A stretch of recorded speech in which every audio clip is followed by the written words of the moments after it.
When I first saw the pictures, my heart sank. My wife, Sarah, had posted cozy pictures of herself and her ex, Mark, on her social media. They were sitting close on a couch, laughing, and even sharing a drink. The caption, "If you're jealous, that's your problem," was written under the images. It was like a slap to the face. I thought we were happy. We had been together for 5 years, and I never doubted her loyalty. Sure, we had our ups and downs, like every couple, but nothing that seemed irreparable.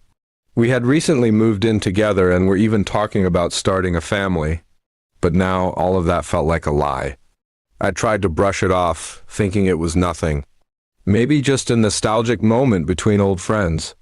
But the more I looked at those pictures, the more uneasy I felt.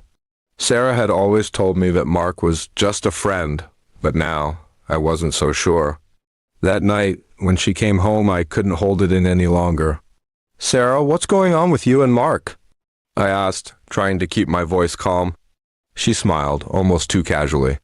"Oh, come on, it's nothing. You're overthinking this. We've known each other for years, and I just thought it would be fun to reconnect. Nothing more to it."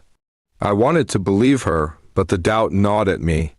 Why post those pictures? And why the comment about jealousy? She rolled her eyes. "You're the one making it a big deal. It's not my problem if you're insecure. I thought you trusted me." Her words stung. Insecurity? Was that how she saw me? I wasn't insecure, I was hurt. I wanted to tell her that, but I couldn't find the right words. The next few days were tense. I couldn't stop thinking about those pictures and her response. I began noticing small things. Her phone was always face down when she left it around. Her texts seemed to take longer to respond to, and there was this distance in her eyes that I couldn't ignore. I tried confronting her again, but she brushed me off, saying I was being ridiculous. "If you're jealous, that's your problem," she repeated, as if saying it over and over would make it true. I thought about walking away. I thought about just leaving her to figure out her own mess. But I loved her. I had to know if my fears were justified. One afternoon, I decided to take matters into my own hands.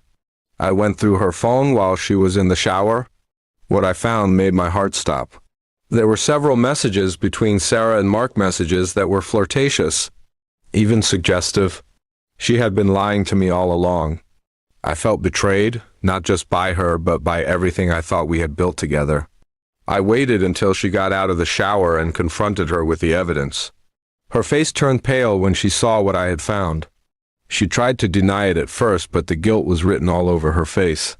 "I didn't mean for it to go this far," she whispered. "It just happened. Mark and we reconnected, and I didn't know how to stop it. I was shaking both from the anger and the heartbreak. So, all these years, I was just some guy you kept around while you were messing with your ex?" "No," she said quickly. "I love you. I didn't want to hurt you, but it didn't matter anymore. The trust was gone. The bond we shared had been broken, and there was no going back. I realized then that I had to leave.